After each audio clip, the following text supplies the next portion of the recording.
ಓಂ ಸ್ವರ್ಣಾಕರ್ಷಣ ಕಾಲಭೈರವಾಯ ನಮಃ. ನಿತ್ಯಭಕ್ತಿ ಕಾರ್ಯಕ್ರಮಕ್ಕೆ ಸುಸ್ವಾಗತವನ್ನು ಕೋರುತ್ತಾ, ಅಂಗಶಾಸ್ತ್ರ ಒಬ್ಬರಿದ್ದಂಗೆ ಒಬ್ಬರಿರಲ್ಲ. ಒಬ್ಬರ ಮುಖ, ಒಬ್ಬರ ಕೈ, ಒಬ್ಬರ ಕಿವಿ, ಒಬ್ಬರ ತಲೆ. ಅಂಗಶಾಸ್ತ್ರದಲ್ಲಿ ವಿಧ ವಿಧವಾಗಿರ್ತಾರೆ. ಕೆಲವರು ತುಂಬ ಮಹಾ ಸಾಧಕರಿರ್ತಾರೆ. ತುಂಬ ಅದ್ಭುತವಾದ ಒಂದು ರಾಷ್ಟ್ರ ಮಟ್ಟ, ರಾಜ್ಯ ಮಟ್ಟ, ದೇಶದ ಮಟ್ಟದಲ್ಲೂ ಕೂಡ ಅವರು ಹೆಸರು ಗಳಿಸಿರ್ತಕ್ಕಂಥವರ ಆ ಮುಖ ಲಕ್ಷಣ. ಆದರೆ ಕೇವಲ ಒಂದು ಬಣ್ಣಕ್ಕೆ ಪ್ರಾಶಸ್ತ್ಯ ಕೊಡ್ತಕ್ಕಂಥದ್ದು, ಮುಖ ಭಾವಕ್ಕಲ್ಲ.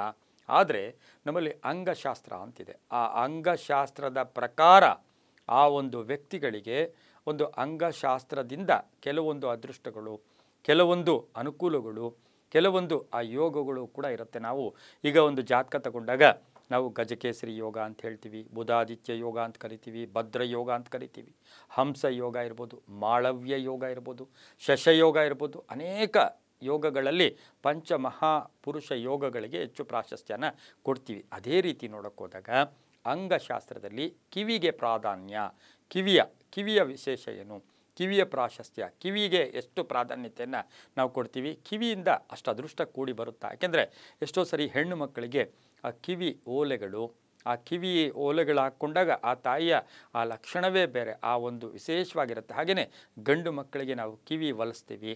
ಬಲಗಿವಿ ಇರ್ಬೋದು, ಎಡಗಿವಿ ಇರ್ಬೋದು, ಶಾಸ್ತ್ರಾನುಸಾರ ಪದ್ಧತಿಯ ಅನುಸಾರ ಹೊಲಿಸ್ತೀವಿ. ಇವತ್ತಿನ ದಿವಸ ಆ ಕಿವಿಯ ಆಕಾರ, ಕಿವಿಯ ಸ್ವರೂಪ ಯಾವ ರೀತಿ ಇರುತ್ತೆ? ಅಂಗಶಾಸ್ತ್ರದಲ್ಲಿ ಏನು ಹೇಳುತ್ತೆ ಅಂದರೆ, ಉದ್ದವಾದ ಕಿವಿ ಇರುತ್ತೆ. ಹಿಂಗೆ ಉದ್ದುದ್ದ ಆ ಉದ್ದವಾಗಿರ್ತಕ್ಕಂಥ ಕಿವಿಯವರು ಭಾಳ ಸಾಫ್ಟ್ ಇರ್ತಾರೆ, ಮೃದು ಸ್ವಭಾವದವರು. ನಾವು ಎಷ್ಟೇ ಮಾತಾಡಿದ್ರು ಅವರು 100 ಮಾತಿಗೆ 1 ಮಾತು ಮಾತಾಡ್ತಾರೆ, ಯೋಚನೆ ಮಾಡಿ ಮಾತಾಡ್ತಾರೆ, ಸಾಫ್ಟಾಗಿರ್ತಾರೆ, ಮೃದು ಸ್ವಭಾವದವರು ಅಂತ ನಾವು ಉದ್ದವಾದ ಕಿವಿಗಳುಳ್ಳವರಿಗೆ ನಾವು ಹೇಳ್ತೀವಿ. ಇದರಲ್ಲಿ ಇನ್ನೊಂದು ಪ್ರಶ್ನೆ ಉದ್ಭವಿಸುತ್ತೆ. ಮಹಿಳೆಯರೂ ಹೌದು, ಪುರುಷರೂ ಹೌದು.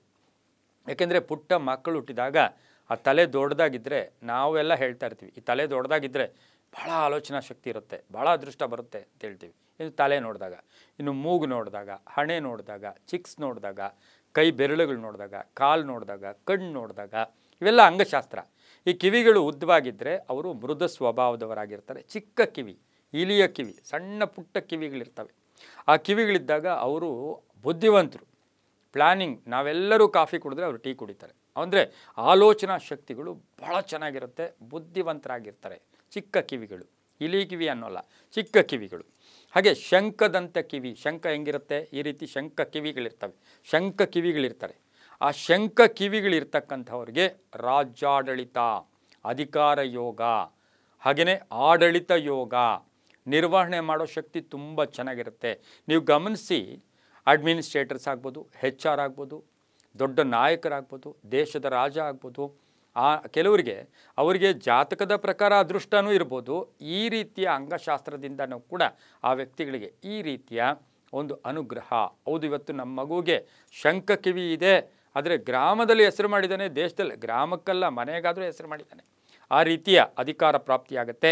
ಇನ್ನು ದೊಡ್ಡ ಕಿವಿಗಳು ವಿತ್ತು ರೋಮಾಸ್, ಕೂದಲುಗಳಿರ್ತೈತೆ. ದೊಡ್ಡ ಕಿವಿನೂ ಇರುತ್ತೆ, ಕೂದಲಿಗೆ ಇರುತ್ತೆ ಕಿವಿಗಳ ಮೇಲೆ. ಆ ಕೂದಲಿದ್ದಾಗ ನಾವು ಭಯಪಟ್ಟು, ಏನಪ್ಪ ಕಿವಿಗಳ ಮೇಲೆ ಕೂದಲಿದೆಯಾ ಅಂತ. ಆದರೆ ಅವರಿಗೆ 100 ವರ್ಷ ದಾಟಿಬಿಡ್ತಾರೆ. ದೀರ್ಘಾಯುಸ್ಸು, ಯಾವ ಅಡ್ಡಿ ಆತಂಕ ಬರಲಿಲ್ಲ, ಒಳ್ಳೆಯ ಒಂದು ಸಂಪ್ರದಾಯವಾಗಿದ್ದರೆ 100 ವರ್ಷ ದಾಟ್ತಾರೆ. ಹಾಗೆ ಸಮಕಿವಿ ಅಂದರೆ ಏನು? ಒಂದು ಮಟ್ಟಕ್ಕೆ ದೊಡ್ಡದೂ ಅಲ್ಲ, ಚಿಕ್ಕದೂ ಅಲ್ಲ, ಮೀಡಿಯಮ್ ಆಗಿರುತ್ತೆ.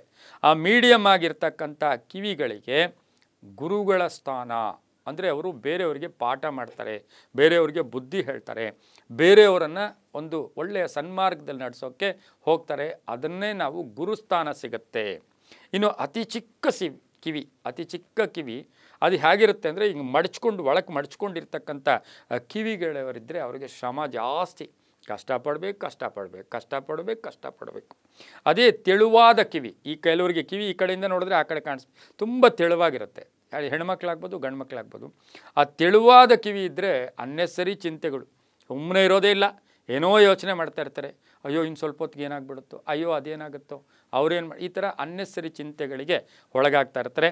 ಕಡೆಯದಾಗಿ ಒಂದು ಮಾತು ಹೇಳಕ್ಕೆ ಹೋಗ್ತೀನಿ, ಕಿವಿಗಳನ್ನು ಹೊಲಿಸ್ಕೊಳ್ಳೋದು ಶುಭ.